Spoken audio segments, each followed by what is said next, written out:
आज हम व्रत के बारे में अध्ययन करेंगे। किसी एक नियत बिंदु से समान दूरी पर स्थित बिंदुओं का समूह व्रत कहलाता है तथा यह नियत बिंदु व्रत का केंद्र कहलाता है। इस नियत बिंदु से यह जो समान दूरी है, इस दूरी को व्रत की त्रिज्या कहते हैं। अब हम स्पर्श रेखा के बारे में जानेंगे। व्रत को किसी एक बिंदु पर स्पर्श करते हुए जाने वाली रेखा को हम स्पर्श रेखा कहते हैं।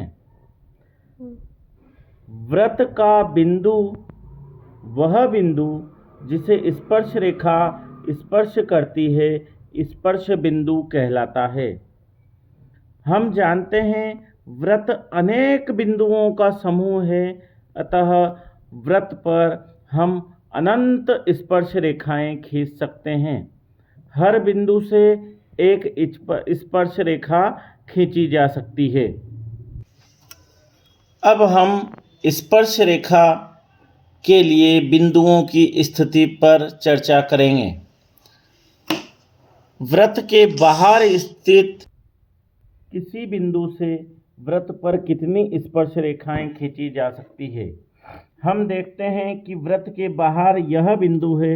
इस बिंदु से हम व्रत पर एक तो यह स्पर्श रेखा खींच सकते हैं और दूसरी स्पर्श रेखा हम इस दिशा में खींच सकते हैं।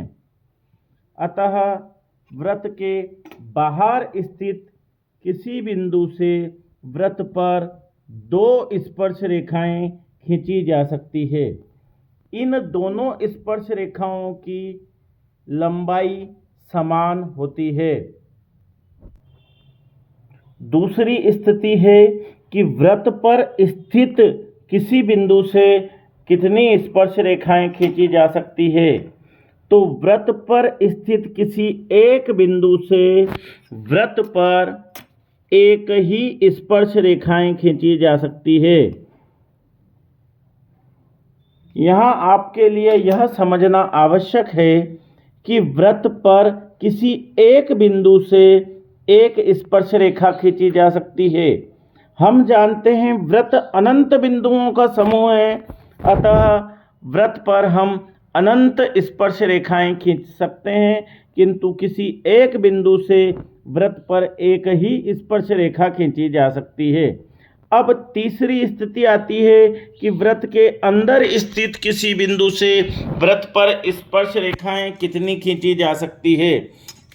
इस कंडीशन में हम देखते हैं कि यदि हम यहाँ इस बिंदु C से कोई रेखा खींचते हैं तो एक अलग स्थिति निर्मित होती है, और यह स्थिति ऐसी है जिसमें यह व्रत को स्पर्श नहीं करती है, अपितु व्रत को दो भागों में विभक्त कर देती है। अतः इस तीसरी रेखा को जो हमने व्रत के अंदर किसी बिंदु से खींची है, यह व्रत की स्पर्श रेखा न होकर व्रत की छेदक रेखा कहलाती है।